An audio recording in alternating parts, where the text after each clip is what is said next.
ਕਿਤਾਬ ਤੂਫਾਨਾਂ ਦਾ ਸ਼ਾਹ ਅਸਵਾਰ ਸ਼ਹੀਦ ਕਰਤਾਰ ਸਿੰਘ ਸਰਾਭਾ। ਲੇਖਕ ਸਰਦਾਰ ਅਜਮੇਰ ਸਿੰਘ। ਭਾਗ 31ਵਾਂ। ਆਵਾਜ਼ ਭਾਈ ਗੁਰਜੰਟ ਸਿੰਘ ਰੂਪਵਾਲੀ। ਦੇਸ਼ ਦਾ ਝੰਡਾ ਤੇ ਸਿੱਖ। ਕਿਰਪਾਲ ਸਿੰਘ ਦੀ ਪਾਪੀ ਕਰਤੂਤ। ਫਿਰੋਜ਼ਪੁਰ ਦੀਆਂ ਜ਼ਬਰਦਸਤ ਤਿਆਰੀਆਂ ਅਤੇ ਗੱਲ ਵਿਗੜ ਗਈ। ਵਾਹਿਗੁਰੂ ਜੀ ਕਾ ਖਾਲਸਾ, ਵਾਹਿਗੁਰੂ ਜੀ ਕੀ ਫਤਿਹ। ਦੇਸ਼ ਦਾ ਝੰਡਾ ਤੇ ਸਿੱਖ। ਗਦਰ ਪਾਰਟੀ ਨੇ ਉਦੋਂ ਤੱਕ ਆਪਣਾ ਕੋਈ ਝੰਡਾ ਨਹੀਂ ਬਣਾਇਆ ਸੀ। 27 ਜਨਵਰੀ 1914 ਦੇ ਗਦਰ ਦੇ 7 ਨੰਬਰ ਪਰਚੇ ਵਿੱਚ ਤੀਜੇ ਸਫ਼ੇ ਉੱਤੇ ਝੰਡੇ ਬਾਰੇ ਲਿਖਿਆ ਗਿਆ ਹੈ ਕਿ ਅਜੇ ਝੰਡੇ ਦੀ ਕੋਈ ਲੋੜ ਨਹੀਂ। ਝੰਡੇ ਹਮੇਸ਼ਾ ਲੜਾਈਆਂ ਵਿੱਚ ਚੁੱਕੀਦੇ ਹਨ। ਜਦੋਂ ਅਸੀਂ ਅੰਗਰੇਜ਼ੀ ਰਾਜ ਵਿਰੁੱਧ ਜੰਗ ਸ਼ੁਰੂ ਕਰਾਂਗੇ, ਝੰਡਾ ਬਣਾ ਲਵਾਂਗੇ। ਹੁਣ ਜਦ ਜੰਗ ਸ਼ੁਰੂ ਕਰ ਦੇਣ ਦਾ ਫੈਸਲਾ ਹੋ ਗਿਆ ਸੀ ਤਾਂ ਝੰਡੇ ਦੀ ਲੋੜ ਵੀ ਮਹਿਸੂਸ ਹੋਈ।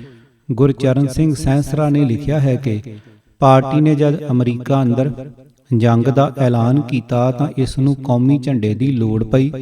ਪਾਰਟੀ ਨੇ ਅਮਰੀਕਾ ਵਿੱਚ ਏਕੇ ਦੀਆਂ ਦੋ ਹੀ ਸੋਚਣੀਆਂ ਨੂੰ ਮੁੱਖ ਮੰਨਿਆ ਸੀ, ਹਿੰਦੂ ਤੇ ਮੁਸਲਮਾਨ। ਇਸ ਲਈ ਉਸ ਨੇ ਅਮਰੀਕਾ ਵਿੱਚੋਂ ਤੁਰਨ ਲੱਗਿਆ ਨੀਲੇ ਤੇ ਪੀਲੇ ਰੰਗ ਦਾ ਝੰਡਾ ਸਾਜਿਆ ਸੀ। ਨੀਲਾ ਮੁਸਲਮਾਨਾਂ ਦਾ ਤੇ ਪੀਲਾ ਹਿੰਦੂਆਂ ਦਾ, ਜਿਸ ਨੂੰ ਗਦਰ ਆਸ਼ਰਮ ਉੱਤੇ ਲਹਿਰਾ ਕੇ ਉਸ ਦੇ ਹੇਠਾਂ ਖੜੇ ਹੋ ਕੇ ਤੁਰਨ ਲੱਗਿਆਂ ਆਜ਼ਾਦੀ ਜਿੱਤਣ ਲਈ ਮਰਨ ਤੇ ਮਾਰਨ ਦੀਆਂ ਕਸਮਾਂ ਖਾਧੀਆਂ ਗਈਆਂ ਸਨ। ਪਰ ਦੇਸ਼ ਵਿੱਚ ਆ ਕੇ ਇੱਕ ਹੋਰ ਜ਼ਬਰਦਸਤ ਸੋਚਣੀ ਦਾ ਪਤਾ ਲੱਗਾ, ਉਹ ਸੀ ਸਿੱਖ ਸੋਚਣੀ। ਇਸ ਲਈ ਇੱਕ ਹੋਰ ਵਾਅਦਾ ਕੀਤਾ ਗਿਆ ਅਤੇ 21 ਫਰਵਰੀ ਨੂੰ ਆਜ਼ਾਦੀ ਦੀ ਜੰਗ ਕਰਨ ਲਈ ਦਿਨ ਮਿਥਣ ਦੇ ਫੈਸਲੇ ਦੇ ਨਾਲ ਹੀ ਝੰਡੇ ਦਾ ਵੀ ਮਤਾ ਪਾਸ ਕੀਤਾ ਕਿ ਇਹ ਲਾਲ, ਪੀਲੇ ਤੇ ਹਰੇ ਰੰਗ ਦਾ ਹੋਵੇ। ਇਹ ਤਿੰਨ ਰੰਗ ਉਸ ਵੇਲੇ ਦੇਸ਼ ਵਿੱਚ ਚੱਲ ਰਹੀਆਂ ਅੱਡੋ ਅੱਡ ਮਜ਼ਹਬਾਂ ਦੇ ਨਾਮ ਹੇਠਾਂ ਏਕੇ ਦੀਆਂ ਵਿਚਾਰਧਾਰਾ ਨੂੰ ਪ੍ਰਗਟ ਕਰਦੇ ਸਨ। ਲਾਲ ਹਿੰਦੂਆਂ, ਪੀਲਾ ਸਿੱਖਾਂ ਤੇ ਹਰਾ ਮੁਸਲਮਾਨਾਂ ਨੂੰ। ਸੈਂਸਰੇ ਦਾ ਉਕਤ ਕਥਨ ਡੂੰਘੇ ਧਿਆਨ ਨਾਲ ਪੜ੍ਹਨ ਦੀ ਲੋੜ ਹੈ। ਜਦੋਂ ਉਹ ਲਿਖਦਾ ਹੈ ਕਿ ਅਮਰੀਕਾ ਵਿੱਚ ਗਦਰ ਪਾਰਟੀ ਨੇ ਏਕੇ ਦੀਆਂ ਦੋ ਹੀ ਸੋਚਣੀਆਂ ਨੂੰ ਮੁੱਖ ਮੰਨਿਆ ਸੀ, ਹਿੰਦੂ ਤੇ ਮੁਸਲਮਾਨ, ਤਾਂ ਉਹ ਸਪਸ਼ਟ ਤੌਰ ਤੇ ਇਹ ਪ੍ਰਭਾਵ ਦੇਣ ਦਾ ਯਤਨ ਕਰਦਾ ਹੈ ਕਿ ਉਸ ਵੇਲੇ ਸਿੱਖਾਂ ਦੀ ਕੋਈ ਵੱਖਰੀ ਸੋਚਣੀ ਨਹੀਂ ਸੀ। ਉਹ ਆਪਣੇ ਆਪ ਨੂੰ ਹਿੰਦੂ ਹੀ ਸਮਝਦੇ ਸਨ। ਇਹ ਗੱਲ ਕਿਸੇ ਵੀ ਤਰ੍ਹਾਂ ਸੱਚ ਨਹੀਂ ਮੰਨੀ ਜਾ ਸਕਦੀ। ਗਦਰ ਪਾਰਟੀ ਵਿੱਚ ਸਿੱਖਾਂ ਦੀ ਪ੍ਰਮੁੱਖਤਾ ਨੂੰ ਕੋਈ ਵੀ ਨਹੀਂ ਝੁਠਲਾ ਸਕਦਾ। ਉਹ ਕਿੰਨਾ ਵੀ ਤਵਸਬੀ ਕਿਉਂ ਨਾ ਹੋਵੇ, ਗਿਣਤੀ ਪੱਖੋਂ ਵੀ ਅਤੇ ਸਮੁੱਚੇ ਰੋਲ ਤੇ ਕੁਰਬਾਨੀਆਂ, ਜੇਲਾਂ, ਕੁਰਕੀਆਂ ਤੇ ਸ਼ਹਾਦਤਾਂ ਦੇ ਲਿਹਾਜ਼ ਨਾਲ ਵੀ ਸਿੱਖ ਗਦਰੀਆਂ ਅੰਦਰ ਆਪਣੀ ਵੱਖਰੀ ਧਾਰਮਿਕ ਪਛਾਣ ਤੇ ਨਿਆਰੀ ਹਸਤੀ ਬਾਰੇ ਗੂੜੀ ਚੇਤਨਾ ਦੇ ਤੱਥ ਨੂੰ ਵੀ ਕੋਈ ਨਹੀਂ ਝੁਠਲਾ ਸਕਦਾ। ਫਿਰ ਇਹ ਕਿਵੇਂ ਮੰਨ ਲਿਆ ਜਾਵੇ ਕਿ ਅਮਰੀਕਾ ਅੰਦਰ ਤਾਂ ਉਹਨਾਂ ਨੇ ਏਕੇ ਦੀਆਂ ਦੋ ਹੀ ਸੋਚਣੀਆਂ ਭਾਵ ਹਿੰਦੂ ਤੇ ਮੁਸਲਮਾਨਾਂ ਨੂੰ ਮੁੱਖ ਮੰਨ ਲਿਆ ਸੀ, ਜਿਸ ਦਾ ਭਾਵ ਆਪਣੇ ਆਪ ਨੂੰ ਹਿੰਦੂਆਂ ਦਾ ਹੀ ਅੰਗ ਮੰਨ ਲਿਆ ਸੀ। ਪਰ ਦੇਸ਼ ਅੰਦਰ ਆ ਕੇ ਉਹਨਾਂ ਅੰਦਰ ਅਚਾਨਕ ਆਪਣੀ ਵੱਖਰੀ ਪਛਾਣ ਦਾ ਜਜ਼ਬਾ ਪੈਦਾ ਹੋ ਗਿਆ ਸੀ। ਅਜਿਹੀ ਬੇਥਵੀ ਗੱਲ ਉੱਕਾ ਹੀ ਸਾਂਘੇ ਹੇਠੋਂ ਨਹੀਂ ਲੰਘਦੀ। ਸਚਿੰਦਰ ਨਾਥ ਸਾਨਿਆਲ ਨੇ 12 ਫਰਵਰੀ ਦੀ ਉਪਰੋਕਤ ਮੀਟਿੰਗ ਵਿੱਚ ਝੰਡਾ ਤਿਆਰ ਕਰਨ ਬਾਰੇ ਲਿਖਿਆ ਹੈ ਕਿ ਪੰਜਾਬ ਵਿੱਚ ਭਾਰਤ ਦਾ ਰਾਸ਼ਟਰੀ ਝੰਡਾ ਬਣਾ ਲਿਆ ਗਿਆ। ਉਸ ਝੰਡੇ ਦੇ ਰੰਗਾਂ ਵਿੱਚ ਆਪਣੀ ਵਿਸ਼ੇਸ਼ਤਾ ਦੱਸਣ ਵਾਲੇ ਖਾਸ ਰੰਗ ਨੂੰ ਸਥਾਨ ਦਿਵਾਉਣ ਲਈ ਸਿੱਖਾਂ ਨੇ ਬੜਾ ਜ਼ੋਰ ਪਾਇਆ। ਇਸ ਲਈ ਹਿੰਦੂ, ਮੁਸਲਮਾਨ, ਸਿੱਖ ਅਤੇ ਭਾਰਤ ਦੇ ਹੋਰਨਾਂ ਧਰਮਾਂ ਦੇ ਚਿੰਨ੍ਹ ਵਜੋਂ ਭਾਰਤ ਦਾ ਰਾਸ਼ਟਰੀ ਝੰਡਾ 4 ਰੰਗਾਂ ਵਿੱਚ ਬਣਿਆ। ਇੱਥੇ ਗੌਰ ਕਰਨ ਦੀ ਲੋੜ ਹੈ, ਕਿਉਂਕਿ ਜੇਕਰ ਇਸ ਚਰਚਿਤ ਮੀਟਿੰਗ ਵਿੱਚ ਸ਼ਾਮਲ ਸਿੱਖਾਂ ਦੀ ਪਛਾਣ ਕੀਤੀ ਜਾਵੇ ਤਾਂ ਵੱਖ-ਵੱਖ ਸੋਮਿਆਂ ਤੋਂ ਹਾਸਲ ਕੀਤੀ ਜਾਣਕਾਰੀ ਤੋਂ ਇਹ ਪਤਾ ਚੱਲਦਾ ਹੈ ਕਿ ਇਸ ਮੀਟਿੰਗ ਵਿੱਚ ਸਿੱਖਾਂ ਵਿੱਚੋਂ ਭਾਈ ਕਰਤਾਰ ਸਿੰਘ ਸਰਾਭਾ, ਡਾਕਟਰ ਮਥਰਾ ਸਿੰਘ, ਭਾਈ ਹਰਨਾਮ ਸਿੰਘ ਕੋਟਲਾ ਤੇ ਮੂਲਾ ਸਿੰਘ ਆਦਿ 4 ਕੋ ਸਿੱਖ ਹੀ ਸ਼ਾਮਲ ਸਨ, ਜਿਸ ਦਾ ਭਾਵ ਕਿ ਇਹ ਭਾਈ ਕਰਤਾਰ ਸਿੰਘ ਸਰਾਭਾ ਤੇ ਉਸ ਦੇ 2-3 ਸਾਥੀ ਹੀ ਸਨ ਜਿਨ੍ਹਾਂ ਨੇ ਝੰਡੇ ਵਿੱਚ ਆਪਣਾ ਰੰਗ ਸ਼ਾਮਲ ਕਰਨ ਲਈ ਬੜਾ ਜ਼ੋਰ ਪਾਇਆ ਸੀ। ਬੜਾ ਜ਼ੋਰ ਪਾਉਣ ਤੋਂ ਇਹ ਪ੍ਰਤੱਖ ਹੋ ਜਾਂਦਾ ਹੈ ਕਿ ਉਹ ਆਪਣੀ ਵੱਖਰੀ ਤੇ ਸੁਤੰਤਰ ਧਾਰਮਿਕ ਹਸਤੀ ਬਾਰੇ ਕਿੰਨੇ ਚੇਤਨ, ਭਾਵੁਕ ਤੇ ਫਿਕਰਮੰਦ ਸਨ। ਇਹ ਚੇਤਨਾ ਉਹਨਾਂ ਨੂੰ ਅੱਬੜਵਾਏ ਨਹੀਂ ਆ ਗਈ ਸੀ, ਇਹ ਜਮਾਂਦਰੂ ਸੀ, ਇਹ ਉਹਨਾਂ ਦੇ ਖੂਨ ਵਿੱਚ ਸੀ।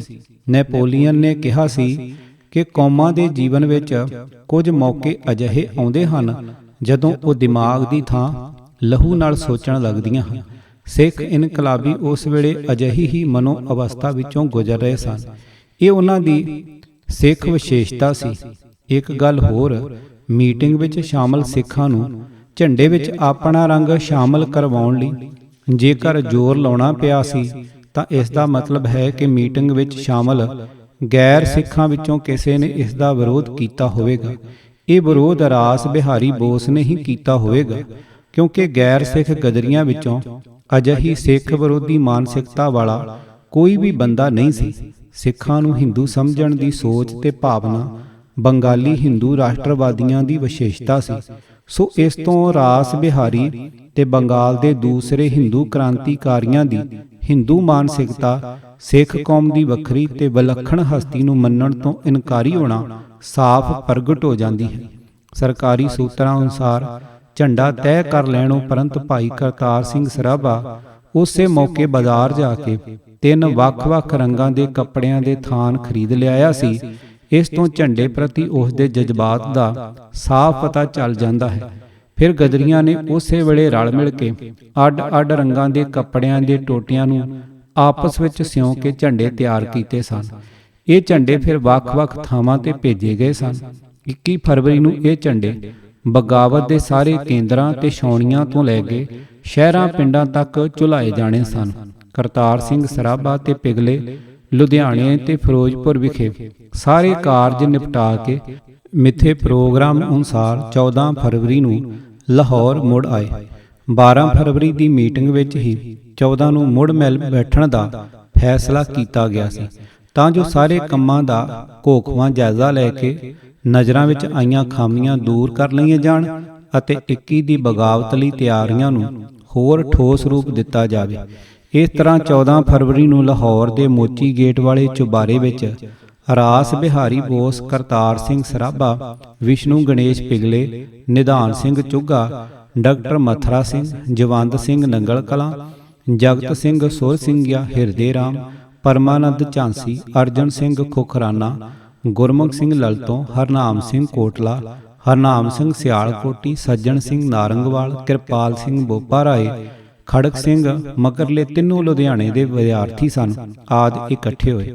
ਜਿਸ ਦਿਨ ਦੀ ਉਹ ਕਈ ਵਰ੍ਹਿਆਂ ਤੋਂ ਉਡੀਕ ਕਰ ਰਹੇ ਸਨ ਅਤੇ ਜਿਹਦੀ ਤਿਆਰੀ ਲਈ ਉਹਨਾਂ ਨੇ ਖੂਨ ਪਸੀਨਾ ਇੱਕ ਕਰ ਦਿੱਤਾ ਸੀ, ਉਹ ਦਿਨ ਹੁਣ ਪਲ-ਪਲ ਨੇੜੇ ਆ ਜਾ ਰਿਹਾ ਸੀ ਅਤੇ ਇਸ ਦਿਨ ਨੂੰ ਇਤਿਹਾਸਕ ਬਣਾਉਣ ਲਈ ਉਹ ਇੱਕ ਵੀ ਪਲ ਅਜਾਈਂ ਨਹੀਂ ਗਵਾਉਣਾ ਚਾਹੁੰਦੇ ਸਨ। ਇਸ ਲਈ ਉਹਨਾਂ ਨੇ ਕਰਨ ਗੋਚਰੇ ਸਾਰੇ ਕਾਰਜਾਂ ਦੀ ਵਿਸਥਾਰ ਵਿੱਚ ਵਿਉਂਤਬੰਦੀ ਕਰਨ ਉੱਤੇ ਪੂਰਾ ਜ਼ੋਰ ਲਾ ਦਿੱਤਾ ਸੀ। ਮੀਟਿੰਗ ਅੰਦਰ ਤਿਆਰੀਆਂ ਨੂੰ ਅੰਤਮ ਛੋਹਾਂ ਦਿੱਤੀਆਂ ਜਾ ਰਹੀਆਂ ਸਨ। ਹਰ ਕੰਮ ਦੀ ਯੋਜਨਾ ਬਣਾਈ ਜਾ ਰਹੀ ਸੀ ਅਤੇ ਹਰ ਯੋਜਨਾ ਦੇ ਸਾਰੇ ਪੱਖ ਵਿਚਾਰੇ ਜਾ ਰਹੇ ਸਨ। ਪਰ ਗਦਰੀ ਸੂਰਮਿਆਂ ਨੂੰ ਕੋਈ ਪਤਾ ਨਹੀਂ ਸੀ ਕਿ ਉਹਨਾਂ ਦੀ ਬੁੱਕਲ ਵਿੱਚ ਛੁਪ ਕੇ ਬੈਠਾ ਸੱਪ ਉਹਨਾਂ ਨੂੰ ਡੱਸਣ ਦੀਆਂ ਗੋਂਦਾਂ ਗੁੰਦ ਰਿਹਾ ਸੀ। ਕਿਰਪਾਲ ਸਿੰਘ ਦੀ ਪਾਪੀ ਕਰਤੂਤ। ਕਿਰਪਾਲ ਸਿੰਘ 15 ਫਰਵਰੀ ਨੂੰ ਗਦਰੀਆਂ ਦੀ ਸੂਹ ਲੈਣ ਦੀ ਮਨਸ਼ਾ ਨਾਲ ਸਹਿਜ ਸੁਭਾਅ ਹੀ ਮੋਚੀ ਗੇਟ ਵਾਲੇ ਘਰ ਵਿੱਚ ਗਿਆ। ਮਦਨ ਸਿੰਘ ਗਾਗਾ ਨੇ 12 ਫਰਵਰੀ ਨੂੰ ਅਣਜਾਣ ਪੁਣੇ ਵਿੱਚ ਉਸ ਨੂੰ ਮੋਚੀ ਗੇਟ ਵਾਲੇ ਘਰ ਦਾ ਸਿਆਣੂ ਕਰਵਾ ਦਿੱਤਾ ਸੀ। ਉਸ ਨੇ ਜਦੋਂ ਵੇਖਿਆ ਕਿ ਚੁਬਾਰੇ ਵਿੱਚ ਬਹੁਤ ਸਾਰੇ ਬੰਦੇ ਇਕੱਠੇ ਹੋਏ ਬੈਠੇ ਹਨ ਤਾਂ ਉਹ ਅੰਦਰ ਵੜਨ ਦੀ ਥਾਂ ਉਨੀ ਪੈਰੀ ਹੀ ਵਾਪਸ ਮੁੜ ਗਿਆ। ਉਸ ਨੇ ਉਸੇ ਵੇਲੇ ਡਾਕਖਾਨੇ ਜਾ ਕੇ ਅੰਮ੍ਰਿਤਸਰ ਦੀ ਪੁਲਿਸ ਨੂੰ ਫੌਰਨ ਲਾਹੌਰ ਪਹੁੰਚਣ ਦੀ ਤਾਰ ਦੇ ਦਿੱਤੀ। ਉਸ ਦਾ ਲਾਹੌਰ ਦੀ ਪੁਲਿਸ ਨਾਲ ਸਿੱਧਾ ਸੰਪਰਕ ਨਹੀਂ ਸੀ, ਪਰ ਚੰਗੇ ਭਾਗਾਂ ਨੂੰ ਅੰਮ੍ਰਿਤਸਰ ਦੀ ਪੁਲਿਸ ਨੂੰ ਤਾਰ ਪਛੜ ਕੇ ਮਿਲੀ।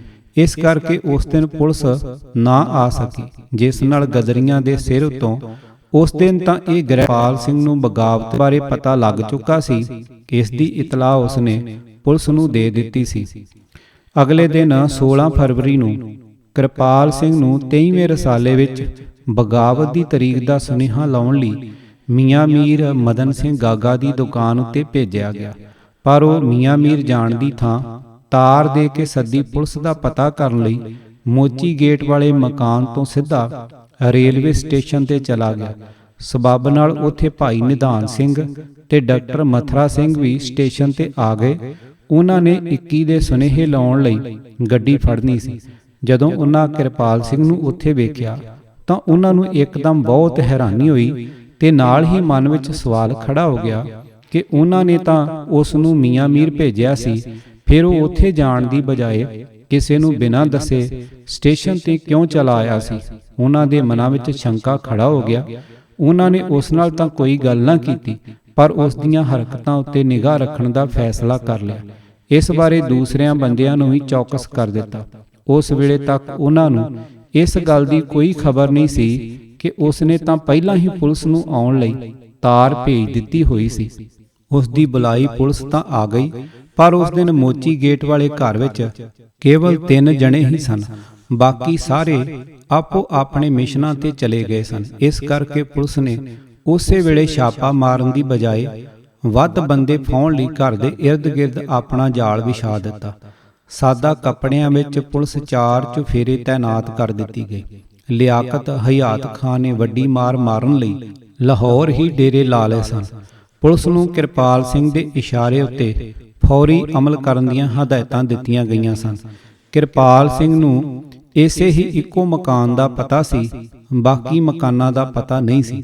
ਇਸ ਕਰਕੇ ਪੁਲਿਸ ਨੂੰ ਸ਼ਹਿਰ ਦੇ ਚੌਂਕਾਂ ਤੇ ਲਾਂਘਿਆਂ ਉੱਤੇ ਕਰੜੀ ਨਿਗਰਾਨੀ ਰੱਖਣ ਲਈ ਲੁਕਵੇਂ ਰੂਪ ਵਿੱਚ ਤੈਨਾਤ ਕਰ ਦਿੱਤਾ ਗਿਆ ਸੀ। ਪੁਲਿਸ ਨੇ ਉਸੇ ਵੇਲੇ ਕੋਈ ਕਾਰਵਾਈ ਕਰਨ ਤੋਂ ਸੁਚੇਤ ਰੂਪ ਵਿੱਚ ਸੰਕੋਚ ਕੀਤਾ। ਉਹਨਾਂ ਦੀ ਰਣਨੀਤੀ ਇਹ ਸੀ ਕਿ ਅਜੇ ਸਾਰੇ ਹਾਲਾਤ ਉੱਤੇ ਨਿਗਾਹ ਰੱਖੀ ਜਾਵੇ ਅਤੇ ਮੌਕਾ ਆਉਣ ਤੇ 21 ਤੋਂ ਪਹਿਲਾਂ ਕਿਸੇ ਢੁਕਵੇਂ ਮੌਕੇ ਵੱਡੀ ਕਾਰਵਾਈ ਕਰਕੇ ਸਾਰੇ ਗਦਰੀਆਂ ਨੂੰ ਦਬੋਚ ਲਿਆ ਜਾਵੇ। ਕਿਰਪਾਲ ਸਿੰਘ ਨੇ ਲਿਆਕਤ ਖਾਨ ਨੂੰ ਦੱਸਿਆ ਸੀ ਕਿ 18 ਫਰਵਰੀ ਨੂੰ ਗਦਰੀ ਵਰਕਰਾਂ ਨੇ ਵੱਡੀ ਗਿਣਤੀ ਵਿੱਚ ਲਾਹੌਰ ਇਕੱਠੇ ਹੋਣ ਦੀ ਸੰਭਾਵਨਾ ਹੈ। ਉਸ ਵੇਲੇ ਛਾਪਾ ਮਾਰਨਾ ਬਿਹਤਰ ਹੋਵੇਗਾ। ਇਸ ਕਰਕੇ ਜਾਪਦਾ ਹੈ ਕਿ ਪੁਲਿਸ ਨੇ 18 ਨੂੰ ਵੱਡਾ ਮਾਰਕਾ ਮਾਰ ਲੈਣ ਤੋਂ ਬਾਅਦ ਹੀ ਸਰਕਾਰੀ ਤੇ ਫੌਜੀ ਅਫਸਰਾਂ ਨੂੰ 21 ਦੀ ਪ੍ਰਸਤਾਵਿਤ ਬਗਾਵਤ ਲਈ ਚੁਕੰਨੇ ਕਰਨ ਬਾਰੇ ਸੋਚ ਰੱਖਿਆ ਸੀ। ਇਸ ਦੀ ਪੁਸ਼ਟੀ ਇਸ ਤੋਂ ਅੱਗੇ ਵਾਪਰੇ ਘਟਨਾਕ੍ਰਮ ਤੋਂ ਹੁੰਦੀ ਹੈ। ਕਿਰਪਾਲ ਸਿੰਘ ਨੂੰ ਇਸ ਗੱਲ ਦੀ ਖਬਰ ਨਹੀਂ ਸੀ ਕਿ ਗਦਰੀਆਂ ਨੂੰ ਉਸ ਉੱਤੇ ਸ਼ੱਕ ਹੋ ਗਿਆ ਸੀ। ਇਸ ਕਰਕੇ ਉਹ ਆਮ ਵਾਂਗ ਮੋਚੀ ਗੇਟ ਵਾਲੇ ਘਰ ਵਿੱਚ ਆਉਂਦਾ ਜਾਂਦਾ ਅਤੇ ਗਦਰੀਆਂ ਨਾਲ ਗੱਲਾਂ ਬਾਤਾਂ ਕਰਦਾ ਰਿਹਾ। ਉਸ ਬਾਰੇ ਚੁਕੰਨੇ ਹੋਏ ਗਦਰੀਆਂ ਨੂੰ ਉਸ ਦੀਆਂ ਗੱਲਾਂ ਤੋਂ ਉਸ ਦੇ ਪੁਲਿਸ ਦਾ ਮੁਖਬਰ ਹੋਣ ਦੀ ਤਸਦੀਕ ਹੋ ਗਈ। ਇਸ ਉਪਰੰਤ ਉਹਨਾਂ ਨੇ ਉਸ ਨਾਲ ਨਜਿੱਠਣ ਲਈ ਰਣਨੀਤੀ ਬਣਾਈ। ਉਹ ਚਾਹੁੰਦੇ ਤਾਂ ਉਸ ਨੂੰ ਕਿਸੇ ਤਰੀਕੇ ਉਸੇ ਵੇਲੇ ਹੀ ਖਤਮ ਕਰ ਸਕਦੇ ਸਨ, ਪਰ ਮੁਸ਼ਕਲ ਇਹ ਸੀ ਕਿ ਇਸ ਨਾਲ ਉਹਨਾਂ ਦੀ ਬਗਾਵਤ ਦੀ ਸਾਰੀ ਯੋਜਨਾ ਢਹਿ ਢੇਰੀ ਹੋ ਜਾਣੀ ਸੀ, ਕਿਉਂਕਿ ਪੁਲਿਸ ਨੂੰ ਉਸ ਰਾਹੀਂ ਬਗਾਵਤ ਦੀ ਮਿੱਥੀ ਤਾਰੀਖ ਦਾ ਪਤਾ ਚੱਲ ਚੁੱਕਾ ਸੀ ਅਤੇ ਇਸ ਹਾਲਤ ਵਿੱਚ ਜੇਕਰ ਉਸ ਨੂੰ ਗਾਇਬ ਕਰ ਦਿੱਤਾ ਜਾਂਦਾ ਤਾਂ ਪੁਲਿਸ ਨੇ ਉਸੇ ਵੇਲੇ ਕਾਰਵਾਈ ਕਰਕੇ ਛਾਉਣੀਆਂ ਵਿੱਚ ਦੇਸੀ ਪਲਟਨਾਂ ਕੋਲੋਂ ਹਥਿਆਰ ਰਖਵਾ ਲੈਣੇ ਸਨ ਅਤੇ ਗਦਰ ਦੇ ਹਮੈਤੀਆਂ ਬਾਰੇ ਸਿਪਾਹੀਆਂ ਨੂੰ ਫੜ ਲੈਣਾ ਸੀ। ਇਸ ਨਾਲ ਗਦਰੀਆਂ ਦੀ 3 ਸਾਲਾਂ ਦੀ ਸਾਰੀ ਕੀਤੀ ਕਰਾਈ ਉੱਤੇ ਪਾਣੀ ਫਿਰ ਜਾਣਾ ਸੀ। ਇਹ ਸਾਰੇ ਪੱਖ ਸੋਚਣ ਉਪਰੰਤ ਫੈਸਲਾ ਇਹ ਹੋਇਆ ਕਿ ਕਿਰਪਾਲ ਸਿੰਘ ਉੱਤੇ 24 ਘੰਟੇ ਨਿਗਾਹ ਰੱਖੀ ਜਾਵੇ, ਉਸ ਦੀ ਹਰ ਹਰਕਤ ਨੂੰ ਪੂਰੇ ਗੌਰ ਨਾਲ ਵਾਚਿਆ ਜਾਵੇ ਅਤੇ ਉਸ ਕੋਲੋਂ ਓਹਲਾ ਰੱਖ ਕੇ ਬਗਾਵਤ ਦੀ ਤਾਰੀਖ ਚੁੱਪ ਚਪੀਤੇ 21 ਦੀ ਥਾਂ 19 ਕਰ ਲਈ ਜਾਵੇ, ਤਾਂ ਜੋ 21 ਫਰਵਰੀ ਦੇ ਹਿਸਾਬ ਨਾਲ ਤਿਆਰੀਆਂ ਕਰ ਰਹੀ ਅੰਗਰੇਜ਼ੀ ਸਰਕਾਰ ਨੂੰ ਚਕਮਾ ਦੇ ਕੇ 2 ਦਿਨ ਪਹਿਲਾਂ ਹੀ ਅਚਨਚੇਤੀ ਬਗਾਵਤ ਕਰਕੇ ਗਦਰ ਦੇ ਭਾਂਬੜ ਬਾਲ ਦਿੱਤੇ ਜਾਣ। ਅਖੀਰ ਵਿੱਚ 19 ਫਰਵਰੀ ਨੂੰ ਕਿਰਪਾਲ ਸਿੰਘ ਨੂੰ ਕਿਤੇ ਬਾਹਰ ਲਿਜਾ ਕੇ ਖਤਮ ਕਰ ਦੇਣ ਦੀ ਵਿਉਂਤ ਸੀ। ਫਿਰੋਜ਼ਪੁਰ ਦੀਆਂ ਜ਼ਬਰਦਸਤ ਤਿਆਰੀਆਂ।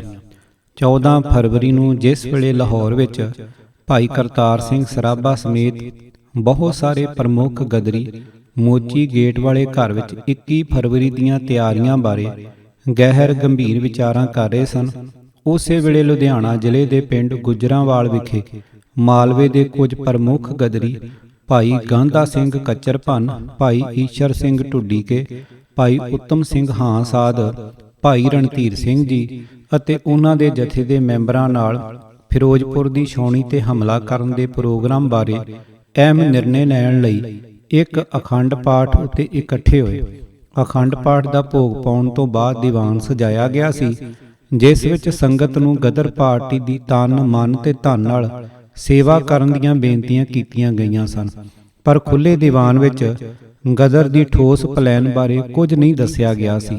ਦੀਵਾਨ ਦੀ ਸਮਾਪਤੀ ਉੱਤੇ ਉਪਰੋਕਤ ਗਦਰੀਆਂ ਨੇ ਭਾਈ ਰਣਧੀਰ ਸਿੰਘ ਤੇ ਉਹਨਾਂ ਦੇ ਜਥੇ ਦੇ ਕੁਝ ਚੋਣਵੇਂ ਬੰਦਿਆਂ ਨਾਲ ਅਲੱਗ ਮੀਟਿੰਗ ਕੀਤੀ, ਜਿਸ ਵਿੱਚ ਬਗਾਵਤ ਲਈ 21 ਫਰਵਰੀ ਦਾ ਦਿਨ ਮਿੱਥੇ ਜਾਣ ਦੀ ਜਾਣਕਾਰੀ ਦਿੱਤੀ ਗਈ ਅਤੇ 21 ਦੀ ਰਾਤ ਨੂੰ ਜਥੇ ਦੇ ਬੰਦਿਆਂ ਦੇ ਫਿਰੋਜ਼ਪੁਰ ਪਹੁੰਚਣ ਦੀ ਠੋਸ ਪਲਾਨ ਵਿਚਾਰੀ ਗਈ। ਉਧਰ ਭਾਈ ਕਰਤਾਰ ਸਿੰਘ ਸਰਾਭਾ 14 ਦੀ ਰਾਤ ਨੂੰ ਲਾਹੌਰ ਤੋਂ ਲੁਧਿਆਣੇ ਆ ਗਿਆ ਸੀ। ਰਾਤ ਨੂੰ ਉਸਨੇ ਵਿਦਿਆਰਥੀਆਂ ਜ਼ੁੰਮੇ ਲੱਗੇ ਕੰਮਾਂ ਦਾ ਜਾਇਜ਼ਾ ਲਿਆ ਅਤੇ ਜ਼ਰੂਰੀ ਵਿਚਾਰਾਂ ਕੀਤੀਆਂ। ਉਹ ਫਿਰੋਜ਼ਪੁਰ ਦੀ ਕਾਰਵਾਈ ਬਾਰੇ ਭਾਈ ਰਣਧੀਰ ਸਿੰਘ ਜੀ ਨਾਲ ਸਿੱਧਾ ਆਪ ਕੁਝ ਜ਼ਰੂਰੀ ਮਸ਼ਵਰੇ ਕਰਨਾ ਚਾਹੁੰਦਾ ਸੀ। ਲੁਧਿਆਣੇ ਸਕੂਲ ਤੋਂ ਉਸ ਨੂੰ ਇਹ ਪਤਾ ਲੱਗਾ ਕਿ ਭਾਈ ਸਾਹਿਬ 15 ਫਰਵਰੀ ਨੂੰ ਗਿੱਲ ਪਿੰਡ ਵਿਖੇ ਕਿਸੇ ਸੱਜਣ ਦੇ ਘਰ ਭੋਗ ਦੀ ਸਮਾਪਤੀ ਤੇ ਕੀਰਤਨ ਕਰਨ ਪਹੁੰਚੇ ਹੋਏ ਸਨ। 15 ਸਵੇਰ ਨੂੰ ਉਹ ਲੁਧਿਆਣੇ ਤੋਂ ਸਾਈਕਲ ਲੈ ਕੇ ਪਿੰਡ ਗਿੱਲ ਜਾ ਪਹੁੰਚਾ, ਪਰ ਉੱਥੋਂ ਪਤਾ ਲੱਗਾ ਕਿ ਭਾਈ ਸਾਹਿਬ ਥੋੜਾ ਚਿਰ ਪਹਿਲਾਂ ਹੀ ਜਥੇ ਸਮੇਤ ਗਿੱਲਾਂ ਤੋਂ ਪੈਦਲ ਢੰਡਾਰੀ ਖੁਰਦ ਨੂੰ ਕੂਚ ਕਰ ਗਏ ਸਨ। ਸਰਾਭਾ ਉਸੇ ਵੇਲੇ ਸਾਈਕਲ ਤੇ ਗਿੱਲਾਂ ਤੋਂ ਢੰਡਾਰੀ ਜਾਣ ਵਾਲੇ ਕੱਚੇ ਰਸਤੇ ਪੈ ਗਿਆ ਅਤੇ ਥੋੜੇ ਹੀ ਚਿਰ ਵਿੱਚ ਪੈਦਲ ਜਾ ਰਹੇ ਸਿੰਘਾਂ ਨਾਲ ਜਾ ਰਲਿਆ। ਉਸਨੇ ਜਾਂਦਿਆਂ ਹੀ ਸਾਰਿਆਂ ਨੂੰ ਦੋਵੇਂ ਹੱਥ ਜੋੜ ਕੇ ਫਤਿਹ ਬੁਲਾਈ ਅਤੇ ਭਾਈ ਸਾਹਿਬ ਜੀ ਨਾਲ ਇਕੱਲਿਆਂ ਕੁਝ ਜ਼ਰੂਰੀ ਵਿਚਾਰਾਂ ਕਰਨ ਦੀ ਇੱਛਾ ਜ਼ਾਹਰ ਕੀਤੀ। ਜਥੇ ਦੇ ਇੱਕ ਮੈਂਬਰ ਗਿਆਨੀ ਹਰਭਜਨ ਸਿੰਘ ਚਮੰਡਾ ਨੇ ਇਸ ਮੁਲਾਕਾਤ ਦਾ ਹਾਲ ਇਸ ਤਰ੍ਹਾਂ ਬਿਆਨ ਕੀਤਾ ਹੈ।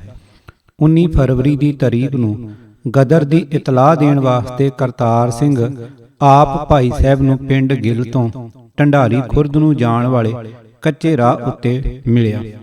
ਨੋਟ ਇੱਥੇ ਲੇਖਕ ਕੋਲੋਂ ਤਾਰੀਖ ਬਾਰੇ ਉਕਾਈ ਹੋਈ ਲੱਗਦੀ ਹੈ। ਉਸ ਦਿਨ ਕਰਤਾਰ ਸਿੰਘ ਨੇ 21 ਫਰਵਰੀ ਦਾ ਸੁਨੇਹਾ ਦਿੱਤਾ ਸੀ। ਇਹ ਤਾਰੀਖ ਬਦਲ ਕੇ 19 ਕਰਨ ਦਾ ਫੈਸਲਾ ਅਗਲੇ ਦਿਨ 16 ਫਰਵਰੀ ਨੂੰ ਲਾਹੌਰ ਵਿਖੇ ਹੋਈ ਮੀਟਿੰਗ ਵਿੱਚ ਲਿਆ ਗਿਆ ਸੀ। ਮੈਂ ਇਸ ਸਮੇਂ ਜਥੇ ਦੇ ਨਾਲ ਸੀ। ਮੈਂ ਆਪਣੀਆਂ ਅੱਖਾਂ ਨਾਲ ਕਰਤਾਰ ਸਿੰਘ ਸਰਾਭਾ ਤੇ ਭਾਈ ਸਾਹਿਬ ਜੀ ਨੂੰ ਇਕੱਠੀਆਂ ਗੱਲਾਂ ਕਰਦਿਆਂ ਦੇਖਿਆ। ਉਹ 10-15 ਮਿੰਟ ਇੱਕ ਦਰਖਤ ਦੇ ਲਾਗੇ ਖਲੋਤੇ ਹੌਲੀ-ਹੌਲੀ ਗੱਲਾਂ ਕਰਦੇ ਰਹੇ। ਉਸ ਵਕਤ ਜੋ ਗੱਲਬਾਤ ਹੋਈ ਉਹ ਬਹੁਤ ਖੁਫੀਆ ਸੀ। ਮੈਨੂੰ ਹੁਣ ਤੱਕ ਯਾਦ ਹੈ ਕਿ ਭਾਈ ਸਾਹਿਬ ਤੇ ਕਰਤਾਰ ਸਿੰਘ ਸਰਾਭਾ ਵਿਚਕਾਰ ਇਸ ਤਰ੍ਹਾਂ ਦੇ ਪ੍ਰਸ਼ਨ ਉੱਤਰ ਹੋਏ ਸਨ। ਭਾਈ ਸਾਹਿਬ, ਤੁਹਾਡੇ ਪਾਸ ਕਿਤਨੀਆਂ ਕਾਰਾਂ ਹਨ? ਸਰਾਭਾ, ਜਿਹੜੀਆਂ ਵੀ ਕਾਰਾਂ ਮੋਟਰਾਂ ਸ਼ਹਿਰ ਵਿੱਚ ਖੜੀਆਂ ਹਨ, ਗਦਰ ਦੇ ਸਮੇਂ ਇਹ ਸਭ ਸਾਡੀਆਂ ਹੀ ਹੋਣਗੀਆਂ। ਭਾਈ ਸਾਹਿਬ, ਤੁਹਾਡੀ ਮਦਦ ਲਈ ਕਿਤਨੀਆਂ ਕੁ ਫੌਜਾਂ ਤਿਆਰ ਨੇ? ਸਰਾਭਾ, ਬਹੁਤ ਹਨ, ਤੁਸੀਂ ਨਿਸ਼ਚਿੰਤ ਰਹੋ। ਭਾਈ ਸਾਹਿਬ, ਕੀ ਅਸੀਂ ਆਪਣੇ ਨਾਲ ਕੋਈ ਹਥਿਆਰ ਲਿਆਈਏ? ਸਰਾਭਾ, ਤੁਹਾਨੂੰ ਕੋਈ ਹਥਿਆਰ ਲਿਆਉਣ ਦੀ ਲੋੜ ਨਹੀਂ, ਸਭ ਹਥਿਆਰ ਉੱਥੇ ਹੀ ਮਿਲਣਗੇ। ਭਾਈ ਸਾਹਿਬ, ਪਰ ਸਫਾ ਜੰਗ, ਚੱਕਰ ਤੇ ਕਿਰਪਾਨ ਤਾਂ ਅਸੀਂ ਆਪਣੇ ਨਾਲ ਜ਼ਰੂਰ ਲਿਆਵਾਂਗੇ, ਬਾਕੀ ਜੋ ਤੁਸੀਂ ਦਿਓਗੇ ਉਹ ਵੀ ਲੈ ਲਵਾਂਗੇ। ਸਰਾਭਾ, ਚਲੋ ਤੁਹਾਡੀ ਮਰਜ਼ੀ ਹੈ, ਲੈ ਚੱਲਣੇ। ਭਾਈ ਸਾਹਿਬ, ਕੋਈ ਹੋਰ ਹਦਾਇਤ ਹੋਵੇ ਤਾਂ ਦੱਸੋ। ਸਰਾਭਾ, 19 ਫਰਵਰੀ ਨੂੰ ਚੰਨ ਦੀ ਚਾਨਣੀ ਰਾਤ ਹੋਵੇਗੀ। ਤੁਸੀਂ ਕਾਲੀਆਂ ਪੱਗਾਂ ਨਾ ਬੰਨਣੀਆਂ, ਕਿਉਂਕਿ ਚਾਨਣੀ ਰਾਤ ਵਿੱਚ ਕਾਲੀ ਪੱਗ ਉੱਤੇ ਗੋਲੀ ਦਾ ਨਿਸ਼ਾਨਾ ਬਹੁਤ ਠੀਕ ਲੱਗਿਆ ਕਰਦਾ ਹੈ। ਭਾਈ ਸਾਹਿਬ, ਨਹੀਂ, ਸਾਡੇ ਸ਼ਸਤਰ ਬਸਤਰ ਤਾਂ ਇਸੇ ਤਰ੍ਹਾਂ ਰਹਿਣਗੇ, ਇਹ ਉਤਾਰੇ ਨਹੀਂ ਜਾ ਸਕਦੇ, ਗੁਰੂ ਆਪ ਸਹਾਈ ਹੋਵੇਗਾ। ਇਸ ਤਰ੍ਹਾਂ ਦੇ ਬਚਨ ਬਿਲਾਸ ਮੈਂ ਨੇੜ ਖਲੋਤਾ ਹੋਇਆ ਸੁਣ ਰਿਹਾ ਸੀ। ਕਰਤਾਰ ਸਿੰਘ ਸਰਾਭਾ ਜਦੋਂ ਇਹ ਗੱਲਾਂ ਬਾਤਾਂ ਕਰਕੇ ਵਾਪਸ ਮੁੜਨ ਲੱਗਿਆ ਤਾਂ ਭਾਈ ਸਾਹਿਬ ਜੀ ਨੇ ਉਸ ਨੂੰ ਜ਼ੋਰ ਦੀ ਥਾਪੀ ਦਿੱਤੀ ਤੇ ਅਸੀਂ ਸਾਰੇ ਢੰਡਾਰੀ ਖੁਰਦ ਵੱਲ ਤੁਰ ਪਏ। ਕਰਤਾਰ ਸਿੰਘ ਸਰਾਭਾ ਪਿੱਛੇ ਨੂੰ ਮੁੜ ਗਿਆ। ਕਾਸ਼ ਉਸ ਵੇਲੇ ਕਿਸੇ ਨੇ ਇਸ ਇਤਿਹਾਸਕ ਮਿਲਣੀ ਦੀ ਫੋਟੋ ਖਿੱਚੀ ਹੁੰਦੀ। ਭਾਈ ਰਣਧੀਰ ਸਿੰਘ ਜੀ ਨਾਲ ਜ਼ਰੂਰੀ ਵਿਚਾਰਾਂ ਕਰਕੇ ਸਰਾਭਾ ਉਸੇ ਦਿਨ ਰਾਤ ਨੂੰ ਲਾਹੌਰ ਚਲਾ ਗਿਆ ਸੀ। ਉੱਥੇ ਜਾਂਦਿਆਂ ਹੀ ਉਸ ਨੂੰ ਕਿਰਪਾਲ ਸਿੰਘ ਦੇ ਮੁਖਬਰ ਹੋਣ ਦੀ ਖਬਰ ਮਿਲ ਗਈ ਸੀ। ਇਸ ਨਾਲ ਪੈਦਾ ਹੋਈ ਨਵੀਂ ਹਾਲਤ ਉੱਤੇ ਵਿਚਾਰਾਂ ਕਰਨ ਲਈ 16 ਫਰਵਰੀ ਨੂੰ ਰਾਸ ਬਿਹਾਰੀ ਬੋਸ ਅਤੇ ਗਦਰ ਪਾਰਟੀ ਦੇ ਕੁਝ ਅਹਿਮ ਵਰਕਰਾਂ ਨੇ ਆਪਸ ਵਿੱਚ ਸਲਾਹ ਮਸ਼ਵਰਾ ਕਰਕੇ ਬਗਾਵਤ ਦੀ ਤਰੀਕ 19 ਕਰ ਦੇਣ ਦਾ ਫੈਸਲਾ ਕਰ ਲਿਆ ਸੀ। ਹੁਣ ਫਿਰ ਸਾਰੀਆਂ ਥਾਵਾਂ ਉੱਤੇ ਨਵੇਂ ਸਿਰਿਓਂ ਇਸ ਬਦਲਵੀਂ ਤਰੀਕ ਦੇ ਸੁਨੇਹੇ ਲਾਉਣ ਦਾ ਨਵਾਂ ਕਾਰਜ ਖੜਾ ਹੋ ਗਿਆ ਸੀ। ਇਸ ਤਰ੍ਹਾਂ ਸਾਰੇ ਬੰਦਿਆਂ ਨੂੰ ਨਵਾਂ ਸੁਨੇਹਾ ਲਾਉਣ ਲਈ ਥਾਂ-ਥਾਈਂ ਭੇਜਿਆ ਗਿਆ। ਪਹਿਲਾਂ ਭਾਈ ਨਿਧਾਨ ਸਿੰਘ, ਹਰਨਾਮ ਸਿੰਘ ਤੇ ਗੁਰਮੁਖ ਸਿੰਘ ਲਲਤੋਂ ਨੂੰ ਜੇਲਮ, ਰਾਵਲਪਿੰਡੀ ਤੇ ਪਿਸ਼ਾਵਰ ਭੇਜਿਆ ਗਿਆ ਸੀ। 18 ਨੂੰ ਡਾਕਟਰ ਮਥਰਾ ਸਿੰਘ ਤੇ ਭਾਈ ਹਰਨਾਮ ਸਿੰਘ ਤਾਰੀਖ ਬਦਲਣ ਦਾ ਸੁਨੇਹਾ ਦੇਣ ਲਈ ਦੁਬਾਰਾ ਫਿਰ ਜੇਲਮ ਗਏ। ਭਾਈ ਪਰਮਾਨੰਦ ਝਾਂਸੀ ਇਸ ਉਦੇਸ਼ ਲਈ ਪਿਸ਼ਾਵਰ ਗਿਆ। ਪਿਗਲੇ ਤੇ ਸੂਰਤੀ ਸਿੰਘ 18 ਦੀ ਰਾਤ ਨੂੰ ਲਾਹੌਰ ਤੋਂ ਮੇਠ ਗਏ ਅਤੇ ਉੱਥੇ 12ਵੇਂ ਰਸਾਲੇ ਦੇ ਭਾਈ ਈਸ਼ਰ ਸਿੰਘ ਨੂੰ 19 ਤਰੀਕ ਨੂੰ ਚਲਾਉਣ ਵਾਸਤੇ ਝੰਡੇ ਦਿੱਤੇ। 19 ਦੀ ਸਵੇਰ ਨੂੰ ਉਹ ਲੁਧਿਆਣੇ ਮੁੜ ਆਏ। ਭਾਈ ਕਰਤਾਰ ਸਿੰਘ ਸਰਾਭਾ 17 ਫਰਵਰੀ ਦੀ ਸਵੇਰ ਨੂੰ ਲਾਹੌਰ ਤੋਂ ਲੁਧਿਆਣੇ ਆ ਗਿਆ ਅਤੇ ਸਕੂਲ ਤੋਂ ਅਨੋਖ ਸਿੰਘ ਨੂੰ ਨਾਲ ਲੈ ਕੇ ਸਾਈਕਲ ਉੱਤੇ ਢੰਡਾਰੀ ਸਰਦਾਰ ਗੁਰਬਚਨ ਸਿੰਘ ਦੇ ਘਰ ਜਾ ਪੁੱਜਾ। ਉਸ ਨੂੰ ਪਤਾ ਸੀ ਕਿ ਭਾਈ ਰਣਧੀਰ ਸਿੰਘ ਜੀ ਨੇ 15 ਫਰਵਰੀ ਨੂੰ ਸਰਦਾਰ ਗੁਰਬਚਨ ਸਿੰਘ ਦੇ ਘਰ ਅਖੰਡ ਪਾਠ ਆਰੰਭ ਕਰਨਾ ਸੀ ਅਤੇ 17 ਨੂੰ ਭੋਗ ਪੈਣ ਤੱਕ ਉੱਥੇ ਹੀ ਹਾਜ਼ਰ ਰਹਿਣਾ ਸੀ। ਉਹਨਾਂ ਦੇ ਜਾਂਦਿਆਂ ਨੂੰ ਕੀਰਤਨ ਚੱਲ ਰਿਹਾ ਸੀ। ਅਨੋਖ ਸਿੰਘ ਤਾਂ ਮੱਥਾ ਟੇਕ ਕੇ ਉੱਥੇ ਹੀ ਕੀਰਤਨ ਸ਼ਰਵਣ ਕਰਨ ਲਈ ਸੰਗਤ ਵਿੱਚ ਬੈਠ ਗਏ, ਪਰ ਸਰਾਭਾ ਨੇ ਮੱਥਾ ਟੇਕਣ ਉਪਰੰਤ ਭਾਈ ਸਾਹਿਬ ਨਾਲ ਅਲੱਗ ਕਮਰੇ ਵਿੱਚ ਬਹਿ ਕੇ ਕੁਝ ਮਿੰਟਾਂ ਲਈ ਵਿਚਾਰਾਂ ਕੀਤੀਆਂ ਅਤੇ ਉਸ ਉਪਰੰਤ ਉਹ ਦੋਵੇਂ ਕਾਹਲੀ ਨਾਲ ਸਾਈਕਲ ਤੇ ਲੁਧਿਆਣੇ ਨੂੰ ਮੋੜ ਆਏ। ਭੋਗ ਤੋਂ ਬਾਅਦ ਭਾਈ ਸਾਹਿਬ ਨੇ ਬੰਦ ਕਮਰੇ ਵਿੱਚ ਆਪਣੇ ਚੁਣਵੇਂ ਸਿੰਘਾਂ ਨਾਲ ਗੱਲਬਾਤ ਕੀਤੀ ਅਤੇ ਉਹਨਾਂ ਨੂੰ ਕਰਤਾਰ ਸਿੰਘ ਦੇ ਸੁਨੇਹੇ ਤੋਂ ਜਾਣੂ ਕਰਾਇਆ। ਗਿਆਨੀ ਹਰਭਜਨ ਸਿੰਘ ਚਮੰਡਾ ਨੇ ਇਸ ਮੀਟਿੰਗ ਦਾ ਖੁਲਾਸਾ ਕਰਦਿਆਂ ਲਿਖਿਆ ਹੈ, ਢੰਡਾਰੀ ਪਹੁੰਚ ਕੇ ਸਾਡੇ ਜਥੇ ਨੇ ਰਸ ਭਿੰਨਾ ਕੀਰਤਨ ਕੀਤਾ। 15 ਫਰਵਰੀ ਨੂੰ ਭਾਈ ਸੱਜਣ ਸਿੰਘ ਦੇ ਘਰ ਅਖੰਡ ਪਾਠ ਆਰੰਭ ਹੋਇਆ। ਅਖੰਡ ਪਾਠ ਤੇ ਕੀਰਤਨ ਦੀ ਸਮਾਪਤੀ ਤੋਂ ਉਪਰੰਤ ਪਿੰਡ ਢੰਡਾਰੀ ਖੁਰਦ ਵਿਖੇ ਭਾਈ ਸਾਹਿਬ ਜੀ ਨੇ ਆਪਣੇ ਸਾਰੇ ਜਥੇ ਸਮੇਤ ਇੱਕ ਬੰਦ ਕਮਰੇ ਵਿੱਚ ਖੁਫੀਆ ਮੀਟਿੰਗ ਕੀਤੀ। ਇਸ ਵਿੱਚ ਸਾਨੂੰ 19 ਫਰਵਰੀ 1915 ਨੂੰ ਗਦਰ ਕਰਨ ਦਾ ਸਾਰਾ ਪ੍ਰੋਗਰਾਮ ਦੱਸਿਆ ਗਿਆ। ਇਕੱਠੇ ਹੋਣ ਦਾ ਸਮਾਂ ਮਿਥਿਆ ਗਿਆ, ਥਾਂ ਦਾ ਫੈਸਲਾ ਕੀਤਾ ਗਿਆ ਤੇ ਜਿਸ ਢੰਗ ਨਾਲ ਗਦਰ ਦੀ ਸਾਰੀ ਕਾਰਵਾਈ ਨੂੰ ਅਮਲ ਵਿੱਚ ਲਿਆਉਣਾ ਸੀ ਉਸ ਉੱਪਰ ਪੂਰੀ ਰੌਸ਼ਨੀ ਪਾਈ ਗਈ। ਸਭਨਾਂ ਦੇ ਨਾਮਾਂ ਦੀ ਸੂਚੀ ਤਿਆਰ ਕੀਤੀ ਗਈ ਤੇ ਡਿਊਟੀਆਂ ਲਗਾਈਆਂ ਗਈਆਂ। ਇੱਥੇ ਇਹ ਗੱਲ ਦੱਸਣੀ ਕੋ ਥਾਂ ਨਹੀਂ ਹੋਵੇਗੀ ਕਿ ਇਸ ਮੌਕੇ ਭਾਈ ਸੁਰਜਣ ਸਿੰਘ ਗੁੱਜਰਵਾਲ ਨੇ ਇਹ ਕਹਿ ਕੇ ਵਿਰੋਧਤਾ ਕੀਤੀ ਸੀ ਕਿ ਖਾਲਸੇ ਨੂੰ ਰਾਜ ਕਾਜ ਦੇ ਝਗੜਿਆਂ ਵਿੱਚ ਨਹੀਂ ਪੈਣਾ ਚਾਹੀਦਾ, ਸਾਨੂੰ ਉੱਥੇ ਨਹੀਂ ਜਾਣਾ ਚਾਹੀਦਾ। ਪਰ ਭਾਈ ਸਾਹਿਬ ਨੇ ਬੜੇ ਪ੍ਰਭਾਵਸ਼ਾਲੀ ਢੰਗ ਨਾਲ ਆਪਣੇ ਪੱਖ ਨੂੰ ਸਪਸ਼ਟ ਕਰਨ ਲਈ ਕਿਹਾ ਕਿ ਅਸੀਂ ਰਾਜ ਕਾਜ ਵਿੱਚ ਭਾਈਵਾਲ ਨਹੀਂ ਬਣਨਾ, ਪਰ ਆਪਣੇ ਦੇਸ਼ ਨੂੰ ਆਜ਼ਾਦ ਜ਼ਰੂਰ ਕਰਵਾਉਣਾ ਹੈ। ਦੇਸ਼ ਦੀ ਆਜ਼ਾਦੀ ਤੋਂ ਬਿਨਾਂ ਸਾਡੇ ਗੁਰਦੁਆਰੇ ਤੇ ਹੋਰ ਧਾਰਮਿਕ ਅਸਥਾਨ ਵੀ ਆਜ਼ਾਦ ਨਹੀਂ ਰਹਿ ਸਕਦੇ। ਗੋਰਿਆਂ ਨੇ ਸਾਡੇ ਗੁਰਦੁਆਰੇ ਦੀ ਕੰਧ ਢਾਈ ਹੈ, ਇਸ ਲਈ ਗੋਰੀ ਸਰਕਾਰ ਨੂੰ ਅਸੀਂ ਇਸ ਦੇਸ਼ ਵਿੱਚ ਨਹੀਂ ਰਹਿਣ ਦੇਣਾ।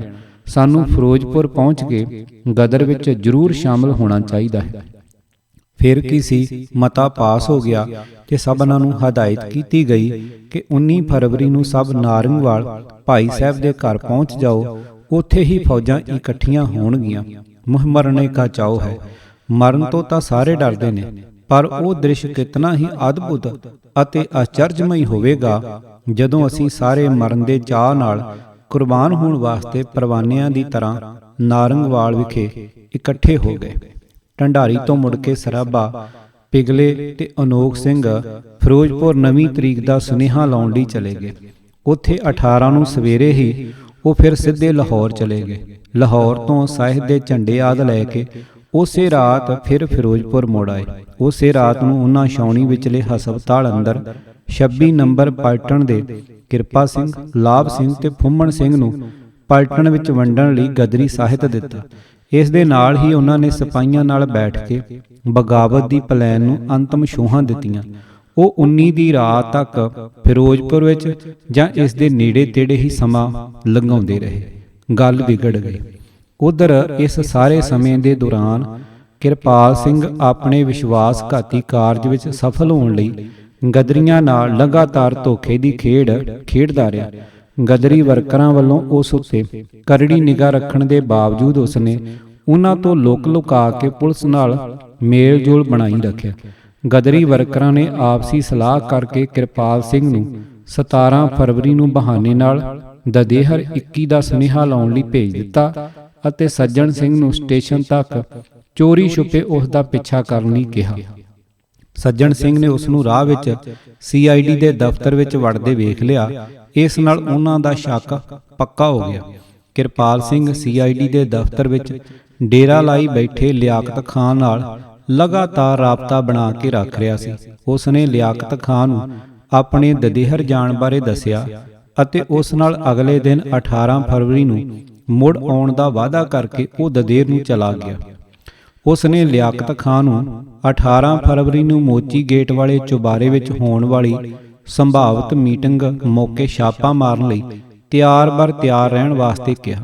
18 ਫਰਵਰੀ ਨੂੰ ਲਿਆਕਤ ਖਾਂ ਉਸ ਨੂੰ ਸਾਰਾ ਦਿਨ ਲਾਹੌਰ ਵਿੱਚ ਬੈਠਾ ਉਡੀਕਦਾ ਰਿਹਾ, ਪਰ ਉਹ ਕਿਸੇ ਕਾਰਨ ਕਰਕੇ 18 ਨੂੰ ਦਦੇਰ ਤੋਂ ਵਾਪਸ ਨਾ ਮੁੜ ਸਕਿਆ। ਉਹ 19 ਦੀ ਸਵੇਰ ਨੂੰ ਵਾਪਸ ਆਇਆ ਅਤੇ ਆਉਂਦਾ ਹੀ ਸਿੱਧਾ ਲਿਆਕਤ ਖਾਂ ਨੂੰ ਮਿਲਿਆ। ਉਸ ਨੇ ਕਿਹਾ ਕਿ ਉਹ ਮੋਚੀ ਗੇਟ ਜਾ ਕੇ ਵੇਖ ਕੇ ਆਉਂਦਾ ਹੈ ਕਿ ਉੱਥੇ ਕਿੰਨੇ ਬੰਦੇ ਹਨ। ਉਹ ਚੁਬਾਰੇ ਵਿੱਚ ਗਿਆ ਤੇ ਵੇਖਿਆ ਕਿ ਉਸ ਵੇਲੇ ਉੱਥੇ ਸਿਰਫ 2 ਹੀ ਵਰਕਰ ਭਾਈ ਹਰਨਾਮ ਸਿੰਘ ਕੋਟਲਾ ਤੇ ਰਾਮ ਸ਼ਰਨ ਦਾਸ ਮੌਜੂਦ ਸਨ। ਉਹ ਜਾ ਕੇ ਉਹਨਾਂ ਨਾਲ ਗੱਲੀਂ ਪੈ ਗਿਆ। ਭਾਈ ਹਰਨਾਮ ਸਿੰਘ ਨੇ ਕਈ ਸਾਲਾਂ ਬਾਅਦ ਜੇਲ੍ਹ ਵਿੱਚੋਂ ਬਾਹਰ ਆ ਕੇ ਇਸ ਦਿਨ ਦੀ ਯਾਦ ਚਿਤਾਰਦਿਆਂ ਦੱਸਿਆ ਸੀ ਕਿ ਉਸ ਨੇ ਤੇ ਰਾਮ ਸ਼ਰਨ ਦਾਸ ਨੇ ਉਸ ਦਿਨ ਉਸ ਪਾਪੀ ਦਾ ਅਸ਼ੋਪਲੇ ਜਿਹੇ ਗਲ ਵਿੱਚ ਪਰਨਾ ਪਾ ਕੇ ਚੁੱਪ ਚਪੀਤੇ ਗਲ ਘੁੱਟ ਦੇਣ ਦੀ ਵਿਉਂਤ ਬਣਾਈ ਸੀ। ਪਰ ਮੁਸ਼ਕਲ ਇਹ ਆ ਗਈ ਕਿ ਭਾਈ ਹਰਨਾਮ ਸਿੰਘ ਦੀ ਇੱਕ ਬਾਂਹ ਕੱਟੀ ਹੋਈ ਸੀ ਅਤੇ ਰਾਮ ਸ਼ਰਨ ਦਾਸ ਸਰੀਰਕ ਪੱਖ ਤੋਂ ਕਮਜ਼ੋਰ ਸੀ, ਜਦ ਕਿ ਕਿਰਪਾਲ ਸਿੰਘ ਹੱਟਾ ਕੱਟਾ ਮਝੈਲ ਸੀ। ਇਸ ਕਰਕੇ ਉਸ ਨੂੰ ਮਾਰਨ ਦੀ ਸਕੀਮ ਨੇਪਰੇ ਨਾ ਚੜ ਸਕੀ। ਉਸ ਦੇ ਉੱਥੇ ਬੈਠਿਆਂ ਹੀ ਇੱਕ ਹੋਰ ਵਰਕਰ ਆ ਗਿਆ ਅਤੇ ਉਸ ਨੇ ਆਉਂਦਿਆਂ ਹੀ ਠਾਹ ਦੇਣੇ ਕਹਿ ਦਿੱਤਾ ਕਿ ਉਹ ਮੀਆਂ ਮੀਰ ਜਾ ਕੇ 19 ਤਰੀਕ ਦਾ ਸੁਨੇਹਾ ਦੇ ਆਇਆ ਸੀ। ਉਸ ਨੂੰ ਕਿਰਪਾਲ ਸਿੰਘ ਦੇ ਪੁਲਿਸ ਦਾ ਮੁਖਬਰ ਹੋਣ ਦਾ ਪਤਾ ਨਹੀਂ ਸੀ। ਕਿਰਪਾਲ ਸਿੰਘ ਨੇ ਇਸ ਤੋਂ ਝੱਟ ਹਿਸਾਬ ਲਾ ਲਿਆ ਕਿ 21 ਦੀ ਤਾਰੀਖ ਬਦਲ ਕੇ 19 ਕਰ ਦਿੱਤੀ ਗਈ ਸੀ। ਉਹ ਉਸੇ ਵੇਲੇ ਕੋਈ ਬਹਾਨਾ ਲਾ ਕੇ ਫੁਰਤੀ ਨਾਲ ਬਾਹਰ ਨਿਕਲ ਆਇਆ ਅਤੇ ਲਿਆਕਤ ਖਾਂ ਨੂੰ ਜਾ ਕੇ ਬਦਲੀ ਹੋਈ ਤਾਰੀਖ ਦੱਸ ਦਿੱਤੀ। ਉਸ ਨੇ ਇਹ ਵੀ ਦੱਸਿਆ ਕਿ ਇਸ ਵੇਲੇ ਤਾਂ ਚੁਬਾਰੇ ਵਿੱਚ ਕੇਵਲ 3 ਵਰਕਰ ਹੀ ਸਨ, ਪਰ ਸ਼ਾਮ ਤੱਕ ਹੋਰ ਆਗੂ ਮੀਟਿੰਗ ਲਈ ਇਕੱਠੇ ਹੋ ਸਕਦੇ ਹਨ। ਲਿਆਕਤ ਖਾਂ ਨੇ ਉਸ ਨੂੰ ਇਹ ਹਦਾਇਤ ਦੇ ਕੇ ਕਿ ਉਸੇ ਵੇਲੇ ਵਾਪਸ ਭੇਜ ਦਿੱਤਾ ਕਿ ਜਦੋਂ ਹੀ ਜ਼ਿਆਦਾ ਵਰਕਰ ਇਕੱਠੇ ਹੋ ਜਾਣ ਤਾਂ ਉਹ ਦੂਰੋਂ ਹੀ ਪੁਲਿਸ ਨੂੰ ਇਸ਼ਾਰਾ ਕਰ ਦੇਵੇ। ਕਰਤਾਰ ਸਿੰਘ ਨਾਂ ਦੇ ਇੱਕ ਸਿਪਾਹੀ ਨੂੰ ਇਸ ਮੰਤਵ ਲਈ ਘਰ ਦੇ ਨੇੜੇ ਤਾਇਨਾਤ ਕਰ ਦਿੱਤਾ ਤਾਂ ਜੋ ਉਹ ਕਿਰਪਾਲ ਸਿੰਘ ਦਾ ਇਸ਼ਾਰਾ ਮਿਲਦਿਆਂ ਹੀ ਫੌਰੀ ਪੁਲਿਸ ਨੂੰ ਸੂਚਨਾ ਦੇ ਦੇਵੇ। ਸ਼ਾਮ ਤੱਕ ਚੁਬਾਰੇ ਵਿੱਚ 7-8 ਵਰਕਰ ਇਕੱਠੇ ਹੋ ਗਏ ਸਨ। ਉਹ ਕਿਰਪਾਲ ਸਿੰਘ ਦੀ ਹਰ ਹਰਕਤ ਨੂੰ ਪੂਰੇ ਗੌਰ ਨਾਲ ਤਾੜਦੇ ਰਹੇ। ਉਸ ਨੇ ਵੀ ਛਾਤਰ ਹੋਣ ਕਰਕੇ ਉਹਨਾਂ ਦੀਆਂ ਸ਼ੱਕੀ ਨਜ਼ਰਾਂ ਪਛਾਣ ਲਈਆਂ ਸਨ। ਉਹ ਕਦੇ ਇੱਧਰ ਤੇ ਕਦੇ ਉੱਧਰ ਝਾਕਦਾ ਰਿਹਾ। ਗਦਰੀਆਂ ਨੇ ਆਪਣੀਆਂ ਅੱਖਾਂ ਦੇ ਇਸ਼ਾਰਿਆਂ ਨਾਲ ਹੀ ਇੱਕ ਦੂਜੇ ਨੂੰ ਖਬਰਦਾਰ ਕੀਤਾ ਅਤੇ ਇਸ ਪਾਪੀ ਦਾ ਫਸਤਾ ਵੱਢ ਦੇਣ ਦਾ ਫੈਸਲਾ ਕਰ ਲਿਆ। ਮਿੱਥੀ ਯੋਜਨਾ ਅਨੁਸਾਰ ਸੱਜਣ ਸਿੰਘ ਨੇ ਉਸ ਨੂੰ 21 ਫਰਵਰੀ ਲਈ ਬੰਦੇ ਲਿਆਉਣ ਵਾਸਤੇ ਉਸ ਦੇ ਨਾਲ ਪਿੰਡ ਸੁਰ ਸਿੰਘ ਜਾਣ ਲਈ ਕਿਹਾ। ਉਸ ਦਾ ਉੱਥੇ ਲਿਜਾ ਕੇ ਕਲਮਾ ਪੜ੍ਹ ਦੇਣ ਦੀ ਸਕੀਮ ਸੀ। ਕਿਰਪਾਲ ਸਿੰਘ ਨੂੰ ਸ਼ੱਕ ਹੋ ਗਿਆ ਅਤੇ ਜਾਨ ਨੂੰ ਖਤਰਾ ਵੇਖ ਕੇ ਉਹ ਪਿਸ਼ਾਬ ਕਰਨ ਦੇ ਬਹਾਨੇ ਛੱਤ ਉੱਤੇ ਚਲਾ ਗਿਆ ਅਤੇ ਉੱਥੋਂ ਪਰਨਾ ਹਿਲਾ ਕੇ ਪੁਲਿਸ ਨੂੰ ਇਸ਼ਾਰਾ ਕਰ ਦਿੱਤਾ। ਉਸ ਘਰ ਦੇ ਨੇੜੇ ਹੀ ਇੱਕ ਹੋਰ ਮਕਾਨ ਸੀ ਜਿਸ ਦਾ ਕਿਰਪਾਲ ਸਿੰਘ ਨੂੰ ਪਤਾ ਨਹੀਂ ਸੀ। ਉੱਥੇ ਅਸਲਾ ਰੱਖਿਆ ਹੋਇਆ ਸੀ। ਸੱਜਣ ਸਿੰਘ ਕਿਰਪਾਲ ਸਿੰਘ ਨੂੰ ਗੋਲੀ ਮਾਰਨ ਲਈ ਉੱਥੋਂ ਪਿਸਤੌਲ ਚੁੱਕਣਾ ਚਾਹੁੰਦਾ ਸੀ। ਸੱਜਣ ਸਿੰਘ ਨੇ ਚੁਬਾਰੇ ਤੋਂ ਹੇਠਾਂ ਉਤਰ ਕੇ ਕਿਰਪਾਲ ਸਿੰਘ ਨੂੰ ਕਿਹਾ ਕਿ ਉਹ ਇੱਕ ਛੋਟਾ ਜਿਹਾ ਕੰਮ ਕਰਕੇ ਥੋੜੇ ਹੀ ਸਮੇਂ ਵਿੱਚ ਉਸ ਨੂੰ ਫਲਾਣੀ ਜਗ੍ਹਾ ਤੇ ਮਿਲੇਗਾ। ਇਹ ਕਹਿ ਕੇ ਸੱਜਣ ਸਿੰਘ ਚੁਬਾਰੇ ਵਿੱਚ ਗਿਆ ਤੇ ਉੱਥੋਂ ਦੂਸਰੇ ਕਮਰੇ ਦੀਆਂ ਕੁੰਜੀਆਂ ਜੇਬ ਵਿੱਚ ਪਾ ਕੇ ਛੇਤੀ ਨਾਲ ਹੇਠਾਂ ਉਤਰ ਆਇਆ। ਉਸ ਨੇ ਘਰ ਤੋਂ ਬਾਹਰ ਪੈਰ ਪਾਇਆ ਤਾਂ ਵੇਖਿਆ ਕਿ ਸਾਰੇ ਪਾਸੇ ਸਾਦੇ ਕੱਪੜਿਆਂ ਵਿੱਚ ਪੁਲਿਸ ਦੇ ਸਿਪਾਹੀ ਹਫੜਾ ਦਫੜੀ ਵਿੱਚ ਇੱਧਰ ਉੱਧਰ ਭੱਜ ਨੱਠ ਰਹੇ ਸਨ ਅਤੇ ਆਪਣੇ ਪਿਸਤੌਲ ਵਗੈਰਾ ਜੇਬਾਂ ਵਿੱਚ ਪਾ ਰਹੇ ਸਨ। ਉਹ ਝੱਟ ਸਾਰੀ ਗੱਲ ਸਮਝ ਗਿਆ। ਉਧਰ ਕਿਰਪਾਲ ਸਿੰਘ ਕਾਲੇ ਕਦਮ ਪੁੱਟਦਾ ਹੋਇਆ ਬਹੁਤ ਦੂਰ ਜਾ ਚੁੱਕਾ ਸੀ। ਸੱਜਣ ਸਿੰਘ ਆਰਾਮ ਨਾਲ ਅੱਗੇ ਵੱਧਦਾ ਗਿਆ। ਕਿਸੇ ਨੇ ਉਸ ਨੂੰ ਰੋਕਣ ਜਾਂ ਫੜਨ ਦਾ ਯਤਨ ਨਾ ਕੀਤਾ। ਸ਼ਾਇਦ ਪੁਲਿਸ ਇੱਕ ਬੰਦੇ ਨੂੰ ਫੜ ਕੇ ਦੂਸਰਿਆਂ ਨੂੰ ਚੁਕੰਨਾ ਨਹੀਂ ਕਰਨਾ ਚਾਹੁੰਦੀ ਸੀ। ਇਸ ਕਰਕੇ ਸੱਜਣ ਸਿੰਘ ਪੁਲਿਸ ਦੇ ਜਾਲ ਵਿੱਚੋਂ ਸੁੱਕਾ ਬਚ ਕੇ ਨਿਕਲ ਗਿਆ। ਥੋੜਾ ਹੀ ਅੱਗੇ ਜਾ ਕੇ ਉਸਨੇ ਵੇਖਿਆ ਕਿ ਬਾਵਰਦੀ ਪੁਲਿਸ ਦੀਆਂ ਟੋਲੀਆਂ ਰਾਈਫਲਾਂ ਸੰਭਾਲੀ ਕਾਹਲੀ ਨਾਲ ਚੁਬਾਰੇ ਵੱਲ ਜਾ ਰਹੀਆਂ ਸਨ। ਥੋੜਾ ਹੋਰ ਅੱਗੇ ਜਾ ਕੇ ਉਸਨੇ ਪਿੱਛੇ ਭੌਂ ਕੇ ਵੇਖਿਆ ਤਾਂ ਪੁਲਿਸ ਦਬਾ ਦਬ ਘਰ ਅੰਦਰ ਵੜ ਰਹੀ ਸੀ। ਕਿਰਪਾਲ ਸਿੰਘ ਉਸ ਨੂੰ ਫੜਨ ਲਈ ਉਸ ਦੇ ਪਿੱਛੇ ਦੌੜਿਆ, ਪਰ 16 ਸਾਲਾਂ ਦਾ ਨੌਜਵਾਨ ਹੋਣ ਕਰਕੇ ਉਸਨੇ ਉਸ ਨੂੰ ਢਾਹ ਨਾ ਦਿੱਤੀ ਅਤੇ ਦੂਰ ਨਿਕਲ ਗਿਆ। ਉੱਥੋਂ ਨਿਕਲ ਕੇ ਸੱਜਣ ਸਿੰਘ ਰਾਸ ਬਿਹਾਰੀ ਬੋਸ ਨੂੰ ਖਬਰਦਾਰ ਕਰਨ ਲਈ ਉਸ ਦੇ ਠਿਕਾਣੇ ਵੱਲ ਜਾ ਰਿਹਾ ਸੀ, ਪਰ ਰਾਹ ਵਿੱਚ ਹੀ ਰਾਸ ਬਿਹਾਰੀ ਉਸ ਨੂੰ ਅਨਾਰਕਲੀ ਬਾਜ਼ਾਰ ਵਿੱਚ ਤਾਂਗੇ ਵਿੱਚ ਜਾਂਦਾ ਮਿਲ ਗਿਆ। ਸੱਜਣ ਸਿੰਘ ਨੇ ਉਸ ਨੂੰ ਰੋਕ ਕੇ ਸਾਰੀ ਗੱਲ ਦੱਸ ਦਿੱਤੀ ਅਤੇ ਨਾਲ ਹੀ ਉਸ ਨੂੰ ਕਿਹਾ ਕਿ ਜਮਨਾ ਦਾਸ ਨੂੰ ਭੇਜ ਕੇ ਦੂਸਰੇ ਮਕਾਨ ਵਿੱਚੋਂ ਅਸਲਾ ਕੱਢ ਲਿਆ ਜਾਵੇ। ਉਸ ਵੇਲੇ ਸ਼ਾਮ ਦੇ 4:30 ਵੱਜ ਚੁੱਕੇ ਸਨ। ਪੁਲਿਸ ਨੇ ਘਰ ਵਿੱਚੋਂ 7 ਗਦਰੀ ਵਰਕਰ ਫੜ ਲਏ ਸਨ, ਜਿਨ੍ਹਾਂ ਦੇ ਨਾਮ ਇਸ ਪ੍ਰਕਾਰ ਹਨ: ਜਵੰਦ ਸਿੰਘ, ਕਾਲਾ ਸਿੰਘ, ਗੁਰਦਿੱਤ ਸਿੰਘ। ਇਹ ਤਿੰਨੋਂ ਸੁਰ ਸਿੰਘ ਪਿੰਡ ਦੇ ਸਨ, ਜਿਨ੍ਹਾਂ ਨੂੰ ਖੜਕ ਸਿੰਘ ਸੁਰ ਸਿੰਘ ਤੋਂ ਭਾਈ ਜਗਤ ਸਿੰਘ ਦੇ ਕਹਿਣ ਤੇ ਥੋੜਾ ਹੀ ਚਿਰ ਪਹਿਲਾਂ ਲੈ ਕੇ ਆਇਆ ਸੀ। ਅਮਰ ਸਿੰਘ ਰਾਜਪੂਤ, ਖੜਕ ਸਿੰਘ, ਹਿਰਦੇ ਰਾਮ, ਬਲਵੰਤ ਸਿੰਘ ਸਠਿਆਲਾ। ਇਨ੍ਹਾਂ ਵਿੱਚੋਂ ਅਮਰ ਸਿੰਘ ਹੀ ਗਦਰ ਪਾਰਟੀ ਦਾ ਸੀਨੀਅਰ ਵਰਕਰ ਸੀ। ਬਾਕੀ ਸਾਰੇ ਥੋੜਾ ਹੀ ਚਿਰ ਪਹਿਲਾਂ ਪਾਰਟੀ ਨਾਲ ਰਲੇ ਸਨ, ਇਸ ਕਰਕੇ ਉਸ ਕੋਲ ਹੀ ਪਾਰਟੀ ਦੇ ਸਾਰੇ ਭੇਦ ਸਨ। ਇਨ੍ਹਾਂ ਗਦਰੀਆਂ ਕੋਲੋਂ ਫੌਰੀ ਲੋੜੀਂਦੀ ਜ਼ਰੂਰੀ ਜਾਣਕਾਰੀ ਹਾਸਲ ਕਰਨ ਲਈ ਇਨ੍ਹਾਂ ਦੀ ਤਫਤੀਸ਼ ਕਰਦਿਆਂ ਪੁਲਿਸ ਨੂੰ 2-2.5 ਘੰਟੇ ਹੋ ਗਏ। ਇਸ ਉਪਰੰਤ ਪੁਲਿਸ ਨੇ ਜਿਨ੍ਹਾਂ ਛਾਉਣੀਆਂ ਵਿੱਚ ਬਗਾਵਤ ਕਰਨ ਦਾ ਪ੍ਰੋਗਰਾਮ ਬਣਾਇਆ ਗਿਆ ਸੀ, ਉਹਨਾਂ ਨੂੰ ਤਾਰਾਂ ਰਾਹੀਂ ਇਤਲਾਹ ਦੇ ਦਿੱਤੀ। ਇਤਲਾਹ ਮਿਲਦਿਆਂ ਹੀ ਫੌਜ ਦੇ ਅਫਸਰਾਂ ਨੇ ਪੇਸ਼ਬੰਦੀਆਂ ਕਰ ਲਈਆਂ। ਮੀਆਂ ਮੀਰ ਨੇੜੇ ਹੋਣ ਕਰਕੇ ਉੱਥੇ ਇਤਲਾਹ ਛੇਤੀ ਪਹੁੰਚ ਗਈ ਸੀ, ਇਸ ਕਰਕੇ ਉੱਥੇ ਸ਼ਾਮ ਦੇ 7 ਵਜੇ ਪਲਟਨਾਂ ਕੋਲੋਂ ਹਥਿਆਰ ਰਖਾ ਲਏ ਗਏ ਸਨ। ਪਰ ਇਸੇ ਦੌਰਾਨ ਮਿਥੀ ਪਲਾਨ ਅਨੁਸਾਰ ਅੰਮ੍ਰਿਤਸਰ ਅਤੇ ਲਾਹੌਰ ਤੋਂ ਭਾਈ ਜਗਤ ਸਿੰਘ ਤੇ ਪ੍ਰੇਮ ਸਿੰਘ ਦੀ ਅਗਵਾਈ ਹੇਠ ਇਨਕਲਾਬੀਆਂ ਦੇ 2 ਜਥੇ ਛਾਉਣੀ ਲਾਗੇ ਰੇਲਵੇ ਲਾਈਨ ਉੱਤੇ ਇਕੱਠੇ ਹੋ ਗਏ। ਰਸਾਲੇ ਦੇ ਜਵਾਨਾਂ ਨਾਲ ਇਹ ਵਿਉਂਤਿਆ ਗਿਆ ਸੀ ਕਿ ਜਿਉਂ ਹੀ ਸ਼ਾਮ ਦੀ ਹਾਜ਼ਰੀ ਲਈ ਸਿਪਾਹੀਆਂ ਨੂੰ ਲਾਈਨਾਂ ਵਿੱਚ ਖੜਾ ਕੀਤਾ ਜਾਵੇਗਾ ਤਾਂ ਬਾਹਰ ਇਕੱਠੇ ਹੋਏ ਇਨਕਲਾਬੀਆਂ ਵਿੱਚੋਂ ਕੁਝ ਜਣੇ ਇੱਕਦਮ ਹੱਲਾ ਬੋਲ ਕੇ ਹੱਥੋਂ ਹੱਥੀ ਉਹਨਾਂ ਦੀਆਂ ਲਾਂਭੇ ਰੱਖੀਆਂ ਕਿਰਚਾਂ ਚੁੱਕ ਲੈਣਗੇ ਅਤੇ ਫਿਰ ਉਸੇ ਵੇਲੇ ਫੁਰਤੀ ਨਾਲ ਰਸਾਲੇ ਦੇ ਜਵਾਨਾਂ ਦੀ ਮਦਦ ਨਾਲ ਕੋਟ ਗਾਰਦ ਕੋਲੋਂ ਹਥਿਆਰ ਖੋਹ ਲਏ ਜਾਣਗੇ, ਜਿਨ੍ਹਾਂ ਨਾਲ ਫਿਰ ਮੈਗਜ਼ੀਨ ਉੱਤੇ ਧਾਵਾ ਬੋਲ ਕੇ ਸਾਰਾ ਅਸਲਾ ਲੁੱਟ ਲਿਆ ਜਾਵੇਗਾ।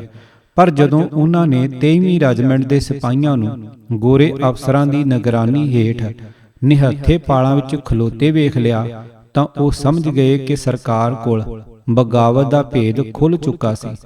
ਉਹ ਉਸੇ ਵੇਲੇ ਇੱਧਰ ਉੱਧਰ ਖਿਸਕ ਗਏ। ਦਦੇਹਰ, ਮਹਿਰਾਨਾ, ਜੱਲੋ, ਸੁਰ ਸਿੰਘ ਆਦਿ ਕਈ ਪਿੰਡਾਂ ਵਿੱਚ ਲੋਕਾਂ ਦੇ ਕਾਫਲੇ ਬੇਤਾਬੀ ਨਾਲ ਲਾਹੌਰ ਤੋਂ ਬਗਾਵਤ ਦੀ ਖਬਰ ਦੀ ਉਡੀਕ ਕਰਦੇ ਰਹਿ ਗਏ। ਤੂਫਾਨਾਂ ਦਾ ਸ਼ਾਹ ਅਸਵਾਰ ਸ਼ਹੀਦ ਕਰਤਾਰ ਸਿੰਘ ਸਰਾਭਾ। ਲੇਖਕ ਸਰਦਾਰ ਅਜਮੇਰ ਸਿੰਘ। ਭਾਗ 31ਵਾਂ। ਆਵਾਜ਼ ਭਾਈ ਗੁਰਜੰਟ ਸਿੰਘ ਰੂਪਵਾਲੀ। ਪੂਰੀ ਕਿਤਾਬ ਸੁਣਨ ਵਾਸਤੇ YouTube channel Gurjant Singh Rupwali subscribe ਕਰੋ। ਵਾਹਿਗੁਰੂ ਜੀ ਕਾ ਖਾਲਸਾ, ਵਾਹਿਗੁਰੂ ਜੀ ਕੀ ਫਤਿਹ।